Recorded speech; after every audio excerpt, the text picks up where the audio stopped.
A woman was left alone after her husband's death, with a strange house and a harsh winter ahead. The neighbors said that the house would not survive the cold.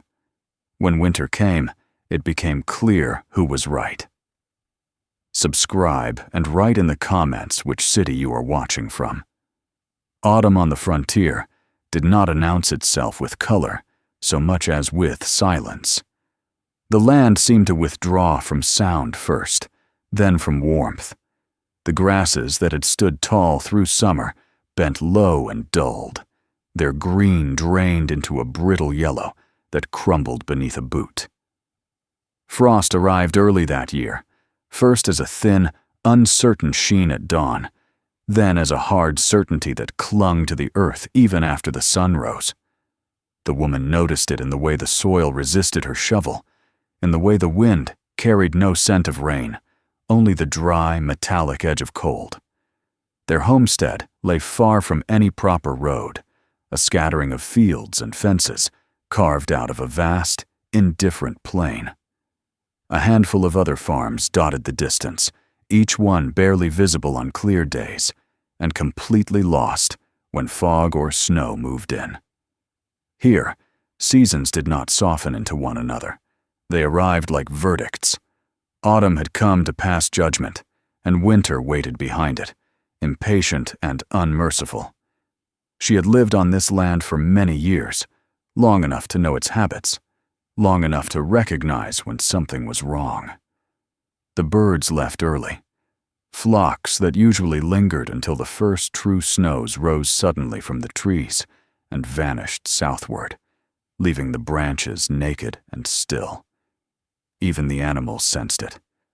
The cow grew restless at night, shifting her weight in the stall, breathing heavily as if the air itself were thinning.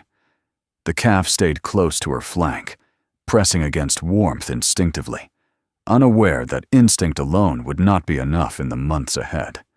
Her husband noticed these signs as well, though he rarely spoke of them. He was a man of few words, not because he lacked thought, but because he preferred action to explanation. Where others talked of winter, he measured. Where they complained, he dug. From the first cool nights of early autumn, he had risen before dawn and worked until darkness swallowed the fields, shaping the land with a purpose that even she did not fully understand. The house he was building stood apart from everything they had known before. It did not rise proudly against the sky, the way other frontier homes did. Instead, it leaned into the earth, its form low and deliberate. The roof sloped downward at an angle that seemed almost wrong, disappearing into packed soil and sod, as if the structure were surrendering itself to the land rather than defying it. The walls were thick, layered with timber, clay, and earth, each component chosen with care and patience. She had asked him once why the roof needed to descend so low, why he refused to build upward like the others. He had paused then, resting his hands on his knees, breath steaming faintly in the morning air. He did not answer immediately. When he did, it was only to say that the ground remembered warmth longer than the sky ever would. That was all. Neighbors came by from time to time, drawn by curiosity more than kindness. They stood at a distance, hands tucked into pockets, eyes narrowing as they took in the strange angles of the structure. Some shook their heads openly, others waited until they were well out of earshot to laugh. A roof that disappeared into the earth, no proper chimney rising high and proud, vents cut low and wide where snow would surely choke them. It looked less like a home and more like a grave dug in advance. The woman felt their judgment keenly, though she said nothing. Life on the frontier did not allow for pride that could not be backed by survival.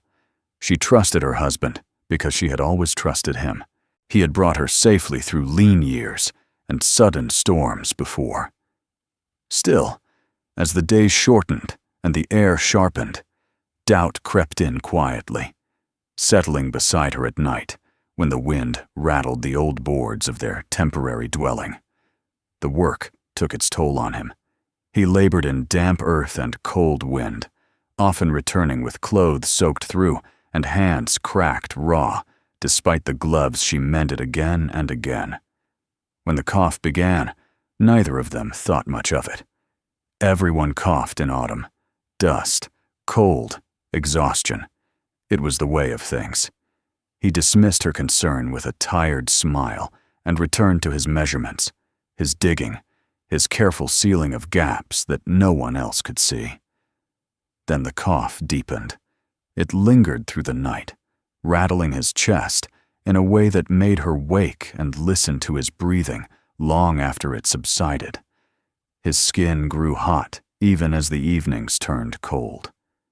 She brewed teas from the last of their dried herbs, wrapped him in blankets, urged him to rest. He rested for a day, perhaps two, then rose again, driven by an urgency he never explained. The unfinished house became the center of his final days. He insisted on being carried there when his strength failed him, propped against the thick inner wall where the earth pressed close. He traced lines on the packed soil with a trembling finger, indicating channels she had not noticed before, small openings carefully shaped to guide air without inviting wind. He spoke little, but when he did, it was always about the house. Finish sealing the roof. Keep the vents clear. Do not let fear drive you away. There was no doctor within a day's ride, and even if there had been, the roads were already turning treacherous with frost. He weakened quickly. His breath came shallow and uneven, his eyes glassy but focused, as though he were watching something she could not see. On the final night, the wind rose and pressed against the land with a low, constant moan. The woman held his hand and felt the heat leaving him, seeping into the thick walls he had built, as if he were giving the last of himself to the place. He died before dawn. The burial was simple, as all things were here. Neighbors came, some out of duty, some out of curiosity. They spoke softly, avoided her eyes, and offered practical advice disguised as sympathy. Sell the land. Leave before winter seals it off. No woman could manage alone, not with a structure like that. When they left, their tracks filled slowly with frost, erasing their presence as completely as the wind would soon erase everything else. Silence followed. Not the peaceful kind, but the heavy silence that pressed inward from all sides. The woman stood alone between the half-finished house and the small grave marked by a rough wooden post. The sky was pale, the sun weak and distant. Winter had not yet arrived, but it waited just beyond the horizon, patient and absolute. She took stock of what remained: one cow, one calf, a dwindling supply of dried food, a house no one believed in, built by a man who had staked his final strength on its promise. There was no dramatic moment of resolve, no speech whispered to the land or the sky. There was only the slow, unavoidable understanding that leaving was not an option. There was nowhere to go that would be safer than staying, nowhere that would erase the coming winter. That night, she moved her few belongings into the strange house. The earth-sheltered walls closed around her, muting the wind. The air inside was cool but steady, lacking the sharp bite she had expected. She lay awake on the rough bed, listening to the distant moan of the plains and the softer, steadier sound of her own breathing. Autumn was ending. Winter was coming. And the only thing standing between her and the cold was the last, quiet work of a man who had built not for admiration, but for survival. The days that followed her husband's burial unfolded without clear borders, one into the next, as if time itself had lost interest in counting them. Autumn thinned rapidly now, its remaining warmth drained by sharp winds that swept unhindered across the plain. The woman woke each morning to a pale sky and ground stiff with frost, the earth ringing faintly beneath her steps. Each dawn reminded her that the season of hesitation was over. Whatever she did next would determine whether she lived through the winter or joined the long list of names the frontier swallowed without ceremony. The house he had built stood quietly, unchanged by her grief or by the opinions it continued to provoke. From a distance, it still looked wrong, its low profile and earth-swallowed roof defying the expectations of anyone accustomed to frontier cabins that rose up in defiance of the cold.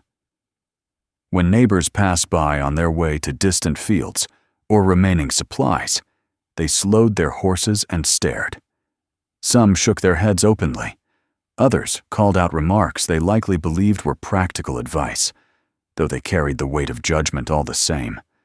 They told her the ground would turn the house into a damp pit once the snows came. They warned that the low vents would choke with ice, that the roof would collapse under weight it was never meant to bear. One man laughed outright, calling it a burrow fit for animals, not people.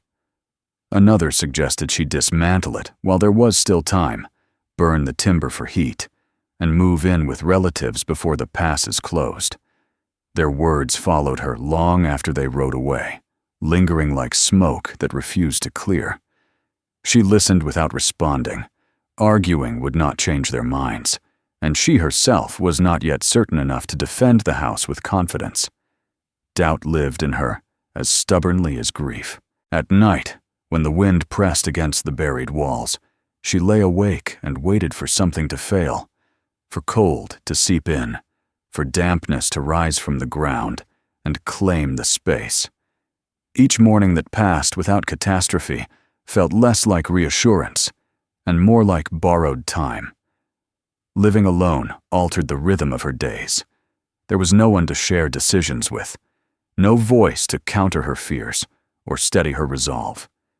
Every task carried new weight. She chopped what little firewood remained, her hands stiff and aching in the cold, though the house required far less fuel than the old cabin had. She cooked simple meals, rationing carefully, learning which parts of the house held warmth the longest and which corners cooled fastest after nightfall. Slowly, she began to understand that the structure responded not to force, but to patience. Heat behaved differently here. In the old cabin, warmth rose quickly and vanished just as fast, fleeing through cracks and poorly sealed boards. In this house, it settled. It spread gradually, filling the space without rushing, lingering long after the fire had died down.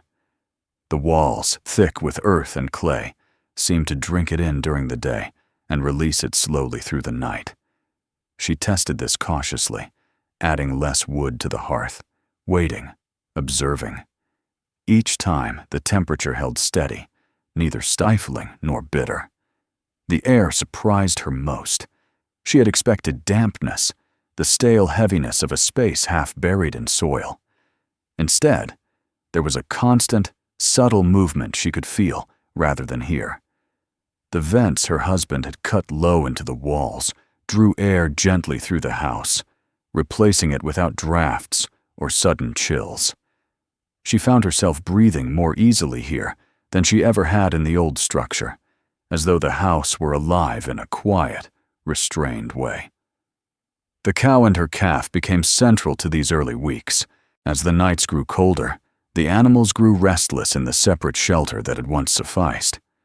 Frost clung to the beams each morning, and the cow's breath steamed thickly in the air.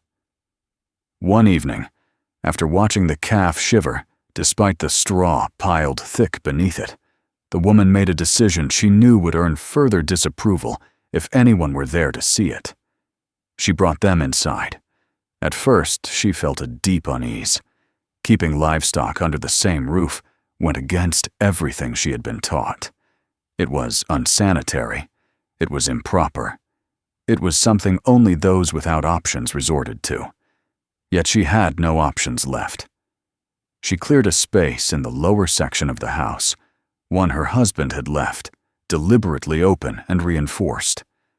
When the animals settled there, their presence changed the house immediately. Warmth gathered low and rose slowly, blending with the heat of the hearth in a way that felt deliberate rather than accidental. She cleaned constantly, managing waste carefully, ensuring the air remained fresh. To her surprise, the ventilation channels handled it all. Odors did not linger. Moisture did not accumulate. The house absorbed the animal's warmth as naturally as it absorbed the sun's faint heat during the day. For the first time since her husband's death, she felt a cautious sense of rightness, as though she were finally using the space as it had been intended. As days passed, she noticed marks along the inner walls she had previously ignored, shallow grooves in the clay, small stones set deliberately at certain points. When she brushed away dust, she uncovered faint measurements scratched into the timber, notes made not in ink, but with a knife. These were not decorations or idle habits. They were instructions, left behind by a man who knew he would not be there to explain them. She followed them slowly, tracing their logic through observation rather than theory. She learned which vents to clear first after snowfall, how to bank earth against the roof without sealing it too tightly, how to balance the fire so that it complemented the animal's warmth rather than competing with it.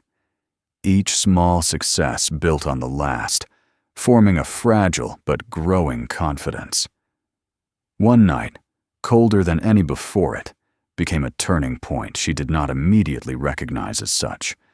The temperature plunged without warning, the kind of cold that usually crept through walls and into bones, waking sleepers with pain.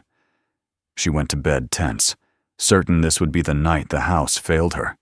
Instead, she slept deeply. When she woke before dawn, the air was cold but bearable, the kind of cold that belonged to winter rather than death. The cow shifted quietly below, the calf pressed close, alive and warm. She sat up in the dim light and understood, for the first time, that the house was not a gamble. It was a design. Her husband had not built it out of stubbornness or strange pride. He had built it because he knew what was coming, because he had read the land and the seasons with a clarity others had dismissed. The realization did not erase her grief, but it transformed it. The house became more than shelter. It became his final conversation with her, spoken through earth and timber rather than words. Outside, the land continued to harden. Snow began to fall in thin, persistent layers that did not melt between storms. Neighbors still rode past occasionally, their looks no longer mocking, but puzzled. They did not stop now. The weather left little time for commentary. Each of them had their own preparations to make, their own fears to manage.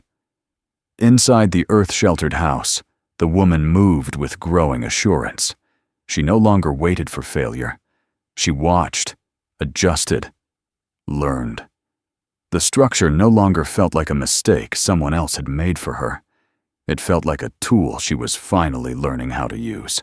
Winter had not yet revealed its full cruelty, but it was close now, gathering strength beyond the horizon. When it arrived, it would test every decision, every wall, every breath. And for the first time since autumn began to fade, the woman did not face it entirely alone. Winter did not arrive all at once.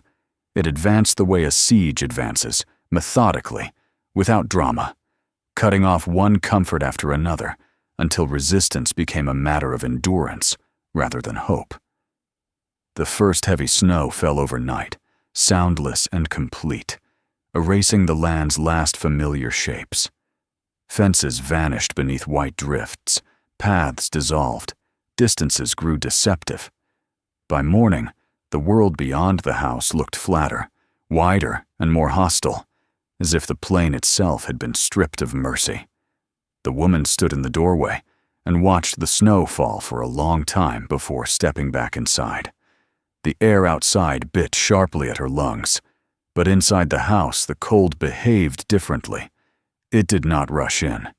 It pressed, patiently, testing the walls, the roof, the places where earth met timber. The house answered without protest. The temperature dropped slightly, then steadied, holding as if balanced by an unseen hand. Days shortened until daylight felt like an interruption rather than a gift. She learned to work within that narrow window, tending to the animals, checking the vents, clearing snow from the roof where it met the ground so that weight did not accumulate unevenly. Each task followed the logic she was slowly absorbing, a logic her husband had embedded in the structure with quiet precision. There was no single moment of revelation, no sudden understanding. Knowledge came the way winter came, gradually, through repetition and attention. Beyond her land, the frontier began to falter. Smoke from distant chimneys grew thin, then disappeared altogether from some homesteads. She noticed this from the slight rise near her house, where the plain opened wide enough to reveal other lives struggling against the same cold. At first, she told herself the smoke had simply shifted with the wind. Later, she understood what its absence meant. The cold deepened. It was no longer the sharp, clean cold of early winter, but a heavy, relentless presence that settled into the bones of the land itself. Wood split with loud cracks in the night. Metal screamed when touched barehanded. In ordinary cabins, heat fled upward, drawn helplessly toward the sky. Here, heat stayed low, gathered and spread slowly, sustained by earth and careful design. The house no longer felt strange. It felt intentional. Still, the winter tested her. Loneliness sharpened with the cold. There were nights when the silence pressed so heavily that she felt it might crush her.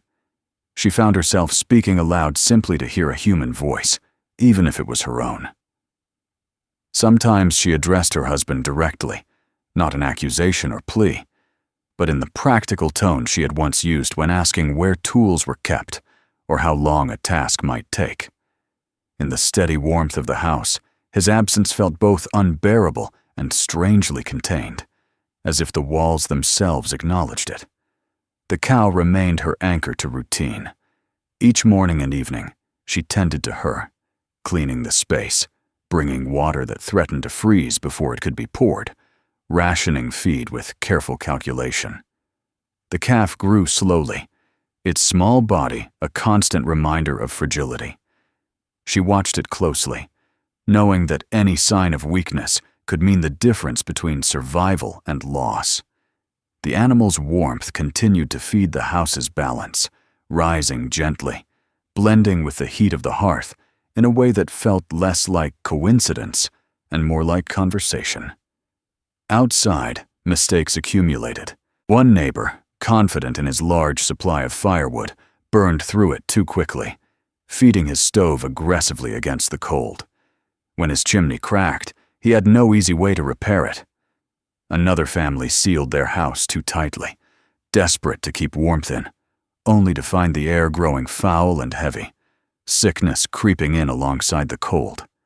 The frontier had never been forgiving, but this winter exposed every shortcut and assumption with brutal clarity. The woman learned restraint. She resisted the urge to overheat the house, trusting the slow release of warmth stored in its walls. She cleared vents even when the wind made it painful to stand outside, knowing that stale air would undo her long before cold did. She followed the house's rhythm, rising and resting when it dictated, conserving energy not as an abstract principle, but as a daily necessity. Midway through winter, the calf fell ill. It began subtly, as these things often do.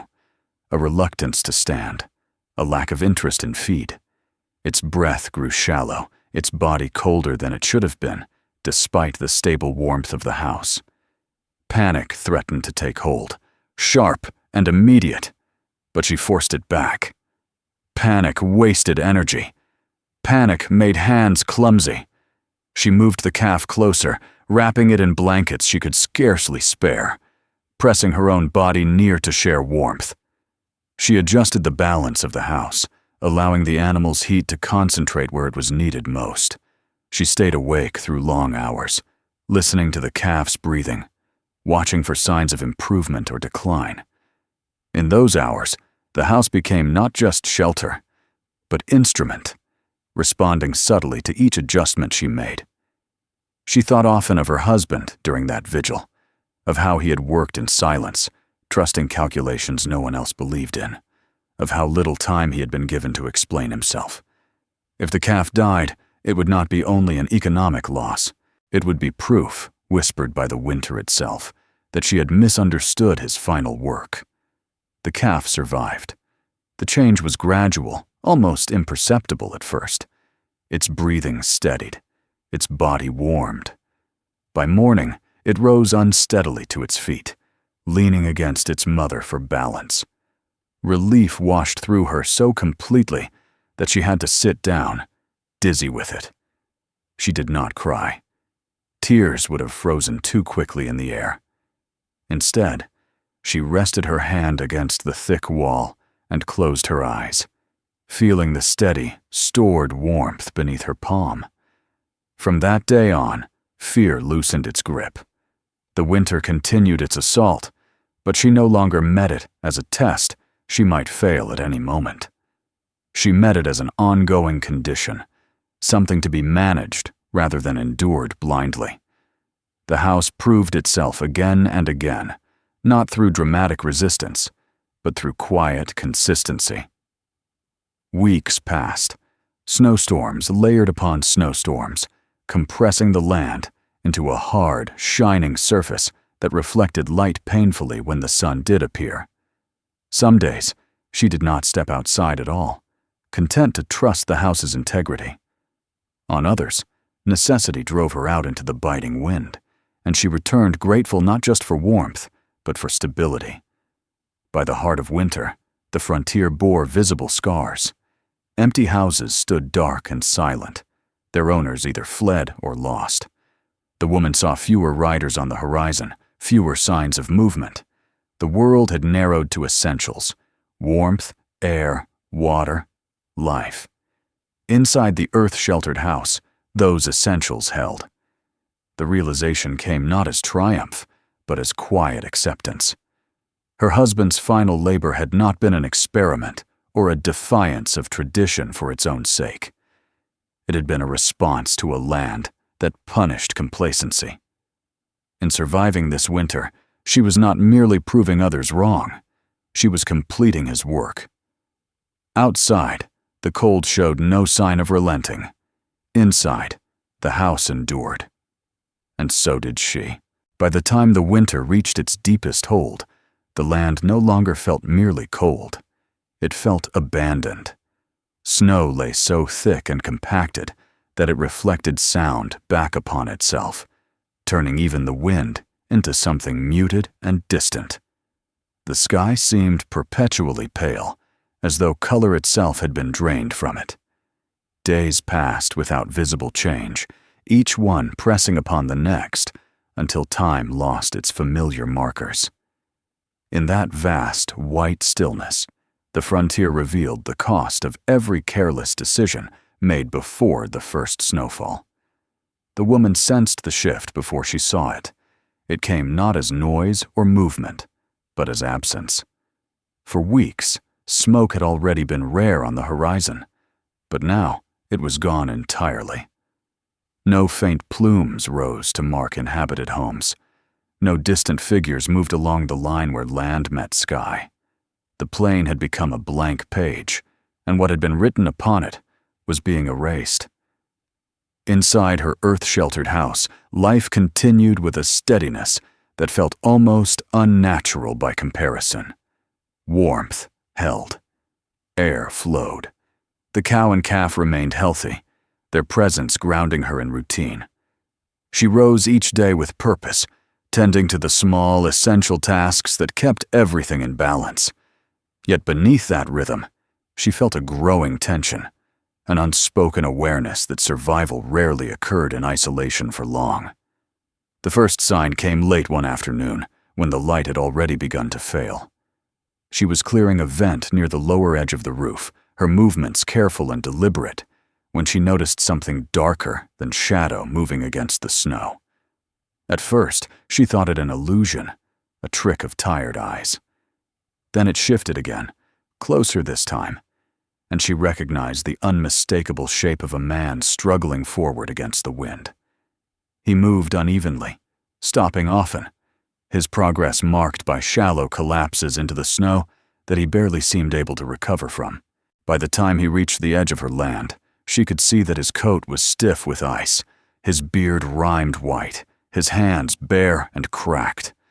He raised one arm weakly, whether in greeting or desperation she could not tell, and then he fell to his knees. She did not hesitate. Whatever resentment or memory of laughter still lingered within her dissolved in the face of immediate danger. She dragged him inside, using strength she did not know she possessed, closing the door against the wind with a final decisive motion. The change was immediate. The biting cold gave way to contained warmth, the harsh air replaced by something breathable and calm. The man lay still for several moments, chest heaving, eyes unfocused. Gradually, sensation returned to him. His gaze moved slowly around the space, confusion giving way to disbelief.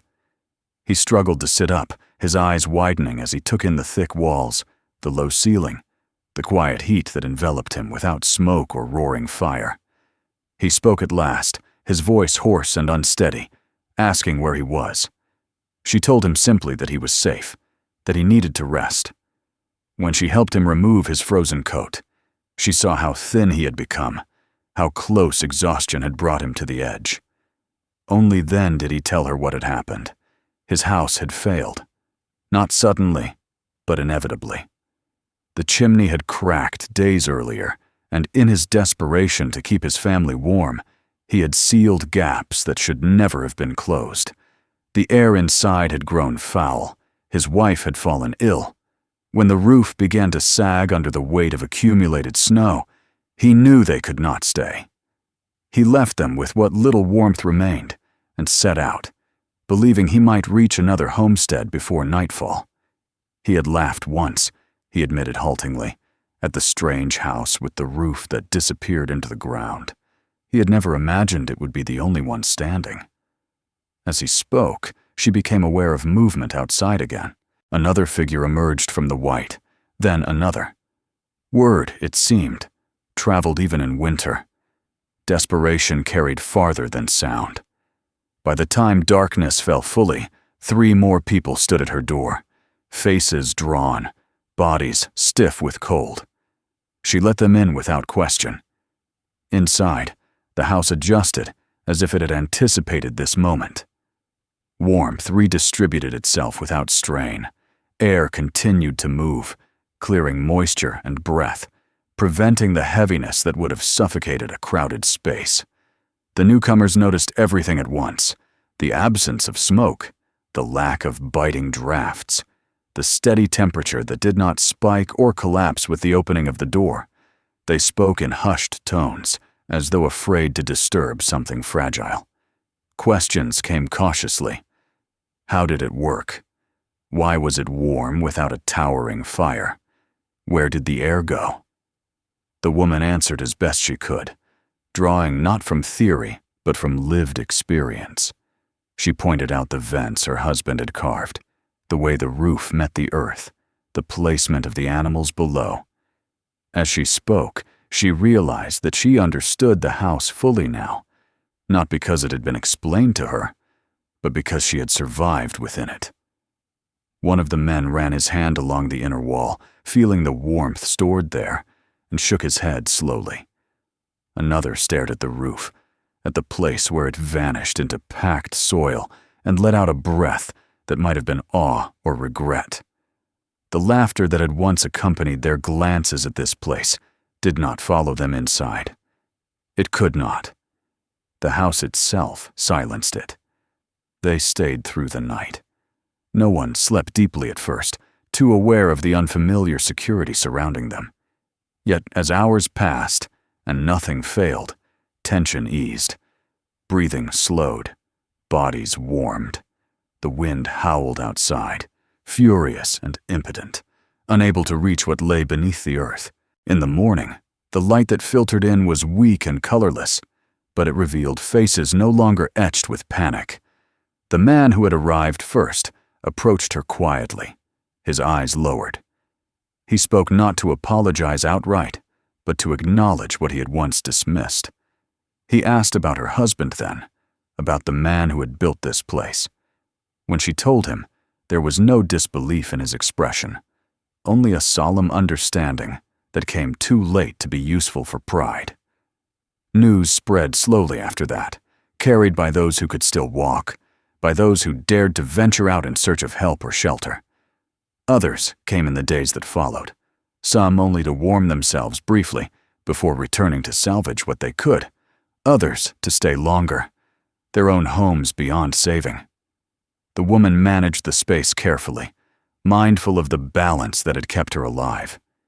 She did not allow desperation to undo the system that sustained them all. With each visitor, the story of the house changed. What had been a curiosity became an example. What had been mocked became studied. People asked questions not with amusement, but with humility. They examined the vents, the roofline, the placement of earth and timber. They spoke of rebuilding differently if they were given the chance. The woman listened more than she spoke. She watched as the house continued to perform its quiet work, unchanged by the attention it now received. It did not respond to admiration any more than it had to scorn. It simply functioned, grounded in principles that did not require approval. When the storms returned, fiercer than before, those within the house faced them together. The sense of isolation that had once weighed so heavily on her lifted, replaced by a sober understanding of shared survival. Laughter did return eventually, but it was softer now, cautious, born of relief rather than superiority. Outside, winter maintained its grip. Inside, something had shifted permanently. The house was no longer a mistake. It was proof, and the silence that replaced laughter carried with it not emptiness, but respect. Spring did not arrive as a declaration. It did not sweep across the plain in green banners or break winter's grip in a single triumphant moment. Instead, it crept in quietly, almost apologetically, as though unsure whether it was truly welcome after the damage that had been done. The first sign was not warmth, but sound. One morning, the woman woke to a faint dripping she could not immediately place. It took her several moments to realize it was water, melting snow slipping from the edge of the earth-packed roof and falling in slow, steady drops onto frozen ground. The winter had loosened its hold. Outside, the land still lay buried beneath layers of compressed snow, hard as stone in places, slick and treacherous in others. Yet the air had changed. It no longer cut into the lungs with the same merciless sharpness. It carried moisture now, a subtle promise that the season of absolute stillness was ending. The woman stood in the doorway for a long time that morning, wrapped in her coat, breathing deeply, feeling the cold that remained, but sensing beneath it a shift she had not dared to expect. Those who had sheltered with her through the worst weeks of winter began to leave gradually. None departed lightly. Each person stepped out into the thawing world with a caution born of experience, looking back more than once at the house that had carried them through when nothing else had. There were no grand farewells.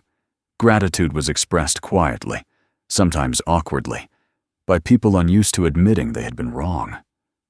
A nod, a hand pressed briefly against the thick wall, a murmured word about remembering this place. When the last of them had gone, silence returned, but it was no longer the crushing isolation she had known after her husband's death. This silence was spacious. It held the memory of voices, of shared breath and warmth, of nights endured together. It did not threaten her. It settled around her like a familiar garment. As the days lengthened, she took stock of what remained. The cow and calf had survived, leaner than before, but strong, their coats already beginning to change with the season. Supplies were low, but not exhausted. The house showed no signs of damage. The roof, still partly buried, had shed the weight of snow exactly as her husband had intended. The vents, once choked daily with ice, now breathed easily, carrying the scent of damp earth and thawing ground. Beyond her land, the frontier told a harsher story. When she ventured farther out for the first time in months, she saw the cost of the winter laid bare. Some houses stood abandoned, doors hanging open, their interiors stripped either by those who had fled or by necessity. Others had collapsed entirely, roofs caved in under snow they had not been built to bear. Fields lay untouched, fences broken or swallowed by drifts that would take weeks to recede. People returned slowly, cautiously, as if uncertain whether the land would allow them back. They came not only to reclaim what they could, but to see her house again in daylight free from storms and fear. In the clear light of early spring, it looked less strange than it once had. The roof rising from the earth appeared almost natural, as though the land itself had shaped it. What had once seemed like a refusal to build properly now looked like an understanding few had possessed. They asked questions openly now: how deep the roof extended, how the air moved, how she had balanced heat without burning through fuel. She answered when she could, demonstrating what she knew, careful not to present herself as an authority she did not claim to be. She spoke instead of what she had learned by living there, by listening to the house and adjusting to its demands rather than imposing her own habits upon it. In those conversations, her husband's presence became more defined than it had been, even while he lived. His choices, once mocked or dismissed, were now examined with respect. People spoke his name without irony. Some admitted that they had laughed. Others did not say it outright, but their silence carried the admission all the same. The woman listened, neither defending nor condemning. The house itself had already answered every argument. As the snow retreated further, the full shape of the structure emerged. Earth fell away in slow collapses, revealing the careful joinery beneath. The woman found herself tracing the lines of his work with renewed understanding, seeing details she had missed before, choices that had seemed strange, but now revealed their purpose clearly. Each discovery felt less like uncovering a secret and more like completing a conversation that had been interrupted too soon. There were moments of grief still, sharp and unexpected. A tool she had not moved all winter, a measurement scratched into timber in his familiar hand. These moments did not overwhelm her, as they once had. They passed through her, painful but bearable, anchored by the knowledge that she had survived not in spite of his work, but because of it. Spring brought work of a different kind. She repaired fences, cleared pathways, prepared the ground for planting with a patience shaped by the season she had endured. The land resisted her at first, heavy with meltwater and compacted snow, but it yielded gradually. Each small success carried a quiet satisfaction deeper than any pride. She did not rush. The winter had taught her the cost of haste. Occasionally, travelers stopped by, drawn by stories that had already begun to circulate beyond the immediate frontier. A house that stayed warm without excess fire. A woman who had lived through the worst winter anyone could remember, with nothing but one cow and a strange, earth-bound roof. She offered water, sometimes food, answered questions as she chose. She did not turn her home into a lesson or a spectacle. It was simply where she lived. In the evenings, as the sun lingered longer in the sky, she sat outside and watched light settle over the plain. The land bore scars, but it was alive. So was she. The future remained uncertain, as it always had on the frontier, but uncertainty no longer frightened her. She had learned what preparation looked like when it was grounded in understanding rather than tradition alone. When she finally planted her first seeds of the season, she did so with steady hands. The house stood behind her, half emerged from the earth, neither hidden nor exposed, exactly as it was meant to be. It was no longer merely her husband's final work. It was her inheritance in the truest sense, not of ownership, but of knowledge and resilience. The winter that had nearly erased them all had passed. What remained was not triumph, but continuity. Life, quiet and persistent, taking hold again where it had almost been lost. If this story stayed with you, don't forget to subscribe to the channel so you won't miss the next chapter or any future stories like this one. More stories of survival, quiet strength, and forgotten places are coming very soon. Share this video with someone who appreciates real human endurance, and let us know in the comments where you're watching from.